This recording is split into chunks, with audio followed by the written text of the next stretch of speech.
Hello all வணக்கம். ஒரு பயங்கரமான ஒரு த்ரில்லர் முடிஞ்சிருக்கு. One of the highest run chases, the highest run chase இந்த history of IPL. Welcome to the show. KKR ஜெயிச்சிருவாங்கன்னு எல்லாரும் நினைச்சிட்டு இருந்தாங்க. எங்க இருந்தோ வந்தார் பட்லர், மேட்சை முடிச்சிட்டாரு. ஒரு சென்சேஷனல் பர்ஃபார்மன்ஸ். உங்க இனிஷியல் தாட்ஸ் என்ன? டெஃபினட்டா என்ன பொறுத்த வரைக்கும் 14 runs more than the average score. 209 average score. 223 அடிச்சாங்க. அதுக்கப்புறம் பாத்தீங்கன்னா 15 ஓவர்ஸ்ல 145 ஃபார் சிக்ஸ். ஓகே, ஒரே ஒரு ரெக்கக்னைஸ்டு பேர் தான் இருக்கு, that is Rovman Powell and Jos Buttler. அதுக்கப்புறம் பாத்தீங்கன்னா த டெய்ல் டு ஃபாலோ அப்படிங்கும் போது தட் இஸ் டெஃபினெட்லி சம்திங். நீங்க சொன்ன மாதிரி ஒரு அன்பிலீவபிள் இன்னிங்ஸ். இன்னொன்னு பாத்தீங்கன்னா இந்த நிறைய இதுல ரிஃப்ளெக்ட் பண்றாங்க ஸ்மால் திங்ஸ். கடைசி ஓவர்ல வருண் சக்கரவர்த்தி போடும்போது four fielders outside the circle because of slow over rate. So இந்த இதெல்லாம் வந்து உங்களுக்கு அந்த ரெண்டு ஸ்ட்ராட்டஜிக் பிரேக் இருக்கு. அதாவது நான் நிறைய குளோபல் லீக்ல இருக்கேன், ஐபிஎல்லையும் இருந்திருக்கேன். அந்த ஒரு ஆறு ஏழாவது ஓவர்லயே இந்த ஃபோர்த் அம்பையர் வந்து டக் அவுட்ல வந்து வார்ன் பண்ணுவாங்க ஹெட் கோச் கிட்ட. இந்த மாதிரி உங்களுக்கு வந்து ஓவர் ரேட் கம்மியா இருக்கு, நீங்க 3 நிமிஷம் பிஹைண்டு 4 நிமிஷம் பிஹைண்டுன்னு சொல்லிட்டே இருப்பாங்க. அப்படிங்கும்போது நீங்க இதுக்கு முன்னாடி 7 ஓவர் ஸ்பின் போட்டிருக்கீங்க. 7 ஓவர் ஸ்பின்ன்றது ஆவரேஜ் 3 மினிட்ஸ் தான் ஆகும் போடுறதுக்கு. ஏன்னா பவுண்டரியில பால் ரிட்ரீவல் டைம் வந்துட்டு அம்பையர்ஸ் ஸ்டாப் வாட்ச் அப்ப நிறுத்திடுவாங்க. அப்படிங்கும் போது 7 ஓவர் ஸ்பின் போட்டுட்டு அதுக்கப்புறம் உங்களுக்கு நீங்க ஓவர் ஷாட்னா அது எதுவுமே கிடையாது. அதுக்கப்புறம் 24 கோடி கொடுத்து வாங்கினாங்க, ஒன்னு ரெண்டு கிடையாது, 24 கோடி. இன்னொரு ஒரு ஒரு காமன் சென்ஸ் கொஸ்டின் கேக்குறேன். ஏன்னா நிறைய வியூவர்ஸ் வந்து இன்டெலிஜென்ட்டான ரிப்ளை எல்லாம் பண்றாங்க. நான் எல்லாத்தையும் படிப்பேன் ரொம்ப இன்டெலிஜென்ட்டா. கடைசி ball, okay, Starc is going to bowl to Buttler. Okay, அவர் என்ன ட்ரை பண்ணுவாரு, புஷ் பண்ணிட்டு ஒரு சிங்கிள் ஆட பார்ப்பாரு. கரெக்டா நான் சொல்றது? ஒய்டா தூக்கி கடாசுறீங்க. ஓகே, ஃபில் சால்ட் அதை பிடிச்சிருக்கணும், நான் இல்லைன்னு சொல்ல. What was the thinking going on a bowler was been part of many World Cup winning teams. என்ன பண்ண போறாரு அந்த மாதிரி ஒரு இதுல நீங்க வந்து என்ன பண்ணணும், நேர ஸ்டெம்புக்கு போட்டிருந்தீங்களாலும், because he has decided last 3 overs 18 ball நான் ஸ்ட்ரைக் எடுக்கணும்னு. ஸோ ட்ரெண்ட் அந்த ஒய்டு போட்டு அடுத்த 5 பால் 5 ரன் போன அந்த லாஸ்ட் பால் பாத்தீங்களா என்ன பண்ணாரு, அப்படியே புஷ் பண்ணிட்டு ஒரு ரன் ஓடினாரு. So is mind set is only that. Just you imagine there is 5 more runs available for you to defend. இருந்தாலும் டிஃபெண்ட் பண்ணிருக்க முடியாது. வருண் சக்கரவர்த்தி 14 ரன் அப்படின்னாலும் it is not going to be possible to defend against someone like Buttler. அதுவும் இப்ப இன்னொன்னு என்னன்னா, இப்ப பழைய மாதிரி அவர் ஆடுறது கிடையாது. வந்த உடனே டமால் டிமில் அடிப்பாரு, எவ்வளவு டார்கெட் இருந்தாலும் he takes his time. He wants to stay there till the end to be absolutely responsible. இன்னொன்னு என்ன பண்ணீங்கன்னா, இந்த மாதிரி ஒரு சுச்சுவேஷன்ல யூ ஆர் ரியலி ராக்கிங். அந்த மாதிரி ஒரு சுச்சுவேஷன்ல 12 ரன்ஸ் அண்ட் ஓவர் நீங்க போறீங்க. ஹெட்மயர் இருக்காரு, பவல் இருக்காருங்கும் போது அஸ்வினை இறக்கிருக்கவே கூடாது. நீங்க அந்த சூசைட் பாம்பர் எப்ப உங்களுக்கு ஒர்க் ஆகும்னா, அஸ்வினை இறக்குறதா இருந்தா நீங்க சொன்னீங்க பாருங்க, ரஷீத் கான் அந்த மாதிரி 3வது ஓவர்ல இறக்கணும். இறக்கி பவர் பிளேல அடிக்கணும். கரெக்ட். இல்லைன்னா வென் யூஆர் பேட்டிங் ஃபர்ஸ்ட் அதை நீங்க பண்ணலாம். நீங்க பேட்டிங் ஃபர்ஸ்ட் அவர் போய் ஒரு 10 பால்ல ஒரு 17 ரன் அடிச்சா பரவாயில்ல. இந்த சுச்சுவேஷன்ல அவர் வந்து 10 பால்ல 17 ரன் அடிச்சிருந்தாலும் that is not enough. You got two destructive players to follow. Powell இல்லைன்னா நீங்க சொல்றது ரைட், நான் அஸ்வினை இறக்குறேன் அப்படிங்கும் போது அவங்களும் வந்து அன்பார்ச்சுனேட்லி வந்து அந்த தப்ப பண்ணாங்க ராஜஸ்தான் ராயல்ஸ். பட் இந்த மாதிரி ஒரு அதுதான் வந்து வேர்ல்ட் கிளாஸ் பிளேயர்ஸுக்கும் மற்ற பிளேயருக்கும் உள்ள டிஃபரன்ஸ் அப்படின்றத பட்லர் ப்ரூவ் பண்ணார். Only thing what he believe was, if I'm going to be till the end I'm going to get this chase done அப்படின்னு. இதுல வந்து நான் நீங்களும் சரி, ஃபர்ஸ்ட் நான் சொன்ன எட்ஜ் கொடுத்தேன் கேகேஆருக்கு, நீங்களும் கேகேஆர்னு சொன்னீங்க. I am very happy to get it wrong. ஏன்னா அந்த மாதிரி ஒரு இன்னிங்ஸ் வந்து that should not really end up in the losing side. என்னை பொறுத்த வரைக்கும் வெல் டிசர்வ்ட். சூப்பர், ரொம்ப நல்லா இருந்துச்சு. த்ருவ் ஜூரல் நம்ம முதல்ல சொன்னோம், ரெண்டு ஆப்பர்ச்சுனிட்டிஸ், நல்ல ஆப்பர்ச்சுனிட்டிஸ், அது ஒரு வேஸ்ட் பண்ணிட்டாரு அப்படின்னு தான் சொல்லணும். Could not capitalise. அதை பத்தி என்ன நினைக்கிறீங்க? இதுக்கு மேல உங்களுக்கு ஆப்பர்ச்சுனிட்டி கொடுக்க முடியாது sir. We have to be fair and square on it. So நம்ம சொன்னோம் அவரை முன்னாடி ப்ரமோட் பண்ணணும். when he came the situation was tailor made for him. ஏன்னா எடுத்தோடனே ஸ்லோவெல்லாம் இல்ல, ராஜஸ்தான் ராயல்ஸ் அடி பின்னு பராகம் பின்னு பின்னு பின்னினாரு. ஜெய்ஸ்வாலும் பாவம் அன்பார்ச்சுனேட்டா அவுட் ஆனாரு. he also gave a brisk start. அதுதான் கிரேட்டஸ்ட் திங். பட்லர் என்ன பண்ணாரு, செகண்ட் ஃபிடில் ஆடினாரு. நீங்க அடிக்கிறீங்களா அடிங்க, நான் ஒரு 2 ஆடுறேன்னு.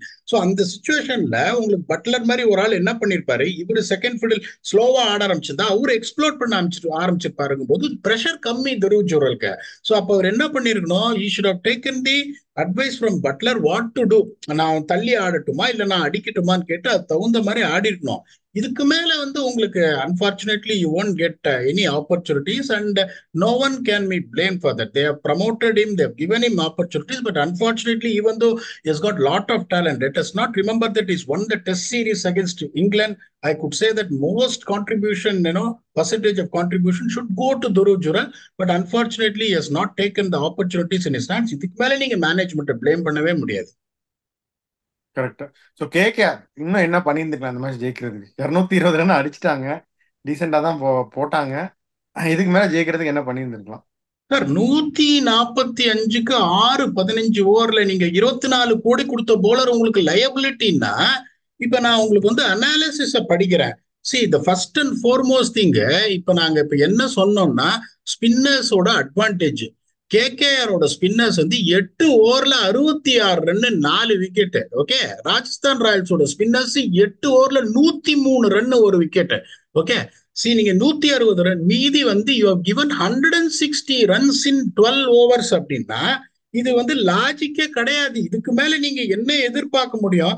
அப்புறம் நீங்க வந்து ஸ்டார்க்கு 4 ஓவர்ல 50 ரன் போறாரு. நீங்க நான் என்ன சொல்றேன்னா, இந்த மாதிரி ஒரு சுச்சுவேஷன்ல நீங்க வேர்ல்ட் கப் வின்னரு அந்த டெத் ஓவர்ஸ்ல அவர் போடுறாரு அப்படிங்கும் போது நீங்க வந்துட்டு ரஷித் ராணா 4 ஓவர்ல 45 ரன் 2 விக்கெட், ஸ்டார்க்கு 4 ஓவர்ல 50 ரன் விக்கெட் இல்லை. இந்த மாதிரி ஒரு சுச்சுவேஷன்ல நீங்க உங்களுக்கு வந்து you can bowl quick, you can clock up to 150, you can go some searing yorkers அப்படிங்கும் போது நீங்க வந்துட்டு you are the biggest let down. இதுக்கு மேல கேகேஆர் என்ன பண்ண முடியும்? They have invested on a player whom they felt that would make a difference. அவர் வந்து இந்த சுச்சுவேஷன்ல ஒரு ஓவர் வந்து எக்கனாமிக்கலா போட்டிருந்தாங்க, அதான் story would have been totally different. So நீங்க இந்த கேகேஆர் பிளேமே பண்ண முடியாது. இதுக்கு மேல கேகேஆர் என்ன பண்ணணும் நீங்க கேட்க முடியாது. Put the runs on the board, they put pressure on them, they took early wickets. That is the only thing I have to tell you. நீங்க ஒரு 24 கோடி கொடுத்து ஒரு பிளேயர் எடுக்கிறீங்கன்னா what is the returns you expect from him? To win a few games for you, then it becomes a liability for them. I feel sorry for them. இதுக்கு மேல அவங்க ஒண்ணுமே பண்ணிருக்க முடியாது. டிட் எவ்ரிதிங் ரைட், அதுல ஒண்ணு எந்த சந்தேகமும் கிடையாது. ப்ராபப்ளி ஏர்லியரா ஒரு கேட்ச விட்டாங்க சஞ்சு சாம்சருக்கு, that didn't really cost them anything at all. இப்போ 2 போலர் சார் 4 ஓவர்ல 30 ரன் 2 விக்கெட், சுனில் நரேன் கிராம்ஸோட பாவம் வந்து போடுறாரு. வருண் சக்கரவர்த்தி 4 ஓவர்ல 36 ரன் 2 விக்கெட். இதுக்கு மேல நீங்க என்ன பண்ண முடியும்? 2 போலர்ஸ் வந்து உங்களுக்கு both of them combined together have picked up 4 wickets and they have gone an economy of 8 and over. இதுக்கு மேல அவங்க ஒண்ணுமே பண்ணிருக்க முடியாது. They have done everything. The only thing is, they have to revisit their strategy, on Stark, whether it is going to work out for them or not அப்படின்னு. அதாவது ஸ்டார்க்கை உட்கார வைக்கணும் அப்படின்னு கொஞ்சம் டீசெண்டா சொல்றீங்க அதானே? இங்க இப்போ ரொம்ப சிம்பிள் சார். இப்போ வெரி எப்படி யோசிப்பாங்க நிறைய டீம் எல்லாம் பாத்தீங்கன்னா, நான் இப்போ இவரை 14 கோடி கொடுத்து எடுத்திருக்கேன், 18 கோடி கொடுத்து எடுத்திருக்கேன், 20 கோடி கொடுத்து எடுத்திருக்கேன். அத மாதிரி உட்காந்துட்டாரு, மேக்ஸ்ல உட்காந்துட்டாரு. நான் என்ன சொல்றேன்னா அதெல்லாம் பார்க்காதீங்க. Players perspective, when someone is making it to the playing 11 and playing, what is the return of investment you are getting from that player? Don't see the amount of money what you are putting in. இப்ப நாளைக்கு அவரை bench பண்ணாங்கன்னு வச்சுக்கோங்களேன், இப்ப நிறைய fans social மீடியால will start going crazy against them. நீங்க ஒரு ஐபிஎல் ஜெயிக்கணும் அப்படின்னா you should not be worried about the outside noise. What is going to be the best possible combination for you to make sure that your team end up on a winning side? இது correct combination இல்ல, சந்தேகமே இல்ல. But unfortunately இந்த Stark experiment work ஆகலங்கும் போது they should find an alternate. Don't make Stark a bad bowler அப்படின்னு கம்பீர் சொல்லியிருக்காரு. இல்ல நான் என்ன சொல்றேன்னா சார், இன்னைக்கு நல்ல பாட்டா பிச்சர், அதுல ஒன்றும் சந்தேகமே கிடையாது. I said only got 14 runs more than the average winning score, not 30 runs more. Okay, சின்ன ground lightning fast out fielding போது நான் கேட்கறது 1 ஓவர் 5 ரன்னுக்கு போங்கன்றேன். நான் நிறைய கேட்கல. இந்த மாதிரி ஒரு பிச்சில் when someone like Stark who's world class bowler, அதை யாருமே வந்து டினை பண்ண முடியாது. உங்களால அந்த 5 ரன் அந்த பிரஷர் சிச்சுவேஷன்ல what you all got to do, you got 1 batsman who is slogging every ball. அந்த சிச்சுவேஷன்ல அவர் எப்படி பட்லர் எல்லா பாலும் நான் ஸ்ட்ரைக் எடுப்பேன்ப்பா அப்படின்னு அவர் ஆடுறாருங்கும் போது he is also a world class bowlerங்கும் போது நீங்க அந்த மாதிரி ஒரு சிச்சுவேஷன்ல ஒரு எக்ஸாம்பிள் கொடுத்தேன். கடைசி பால் உங்களுக்கு அவர் ரன்னு ஒரு சிங்கிள் எடுத்துன்னு போக பாக்குறாருங்க போது அப்போ போய் ஒரு 5 வைடு நீங்க போடுறீங்கன்னா what kind of thinking is that the decision making itself is also not there அப்படிங்கும் போது you have to look for an alternate, be it an Indian bowler. That is when you feel that he's going to do the job, get him in. Sakib Hussain நல்லா போடுறாரு அவர்தான். யாரு நல்லா போடுறாரு? இல்ல சக்கீப்னு ஒருத்தர் இருக்காரு, இந்தியன் பவுலர், ஃபாஸ்ட் பவுலர். அததான் நான் சொல்றேன், you go give and try, that gives you an option. இப்ப நான் என்ன சொல்லுவேன், அவரை நீங்க கொண்டு வந்தீங்கன்னா வெங்கடேஷ் ஐயர் அங்க ஆடவே முடியாது, பாவம் அவர். I feel sorry for him, is not a number 5 batsman. I will get in Sherfane Rutherford at number 5. கொஞ்சம் யோசிச்சு பாருங்க, இன்னும் எவ்வளவு பவர் வந்துரும் அந்த பேட்டிங் லைனப்புக்கு அப்படின்னு.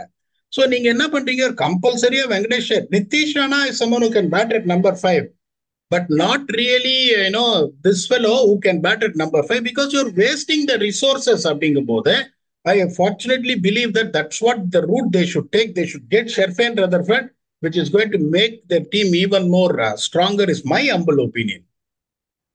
சூப்பர். ஸோ நரேன் கமாடி அடிச்சிட்டாரு, ஆனா அடிக்க விட்டுட்டாங்க அப்படின்னு சொல்லலாம். கேகேஆர் பேட்டர்ஸ் எல்லாரையும் விட நரேன் வந்து ஐ திங்க் ஈஸியா எடுத்திருக்கலாம் சம்படி லைக் போல்ட். பட் அவர் அங்கதான்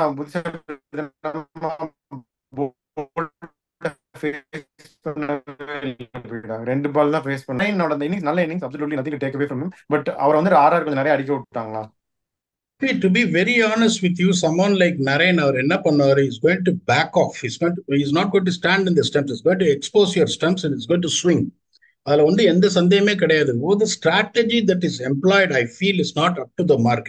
ஸ்பின்னர்ஸும் பாத்தீங்கன்னா சஹலும் சரி அஸ்வினும் சரி வைடா போட ட்ரை பண்ணாங்க.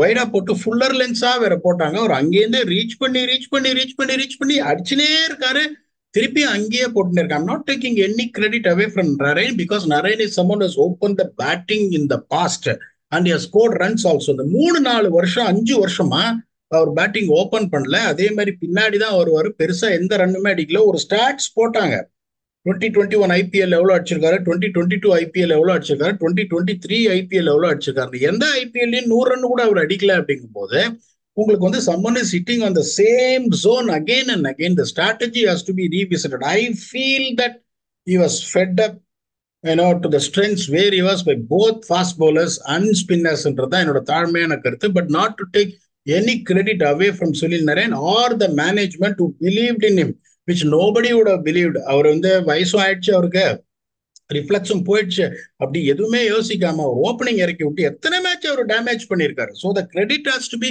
given to KKR management for what they have done. Kudos to KKR. Super.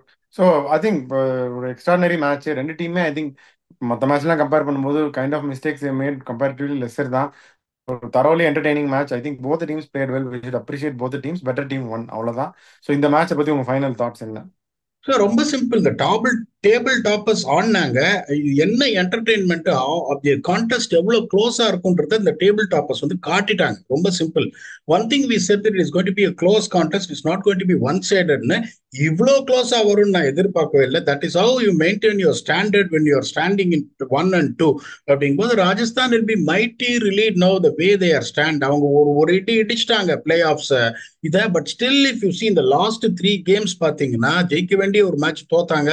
Last game ஈஸியா ஜெயிக்க வேண்டியது 150 சேஸ் ரெட்மயர் முடிச்சு கொடுத்தாரு. இன்னைக்கும் வந்துட்டு பாத்தீங்கன்னா 145 for 6 after 15 overs, they staring down at the barrel.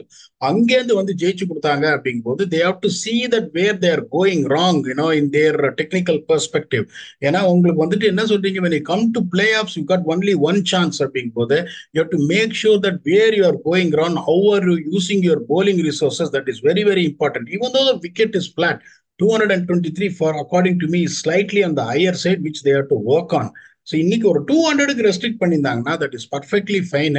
But no taking credit away, whatever it is. Sometimes when you see even if it is an ugly win, take it அப்படின்றதுனால இதோட ஒரு confidence booster எதுவுமே அவங்களுக்கு இருக்காது. Last மேட்சும் close match Hetmyer முடிச்சு கொடுத்தாரு, இந்த மேட்ச் க்ளோஸ் மேட்ச் பட்லர் முடிச்சு கொடுத்துறாரு. அப்படிங்கும்போது பிலீஃப் வர ஆரம்பிச்சிடும். Okay fine, now we can turn it around from any situations. அப்படிங்கும்போது that is a positive thing that is going to take forward. அதனால இங்கேருந்து வந்து அவங்க பிளே ஆஃப்ஸ் மிஸ் ஆகிறதுக்கான சான்ஸ் ஒண்ணுமே கிடையாதுன்றதுனால I think the first team has really booked their place in the playoffs அப்படின்றத என்னோட தாழ்மையான கருத்து. இதுக்கு மேல அவங்க கீழே போறதுக்கு சான்ஸே கிடையாது. Now there are only 3 slots left where every team is under the running. இப்போ நீங்க வந்து கேட்கலாம், கடைசி பிளேஸ்ல இருக்கிற டீம் கூட ரன்னிங்ல இருக்கா அப்படின்னு. I would humbly and confidently say yes. ஏன்னா 8 வின்னு தான் உங்களுக்கு தேவை. Mathematically there is 7 okay. Game, and if you win 7 out of 10 still you are in the race அப்படிங்கும் போது I want rule any team out அப்படின்றதுனால let us see. This is what we have got in that episode where this you can only praise two people, Sunil Narine for his all-round performance and also Josh Butter for playing that unbelievable knock, and finally the team which really fought hard till the end had more belief won. So congratulations to Royals and well played KKR. Until we come back and entertain you for yet another episode of IPL preview or review, thanks a lot and bye bye.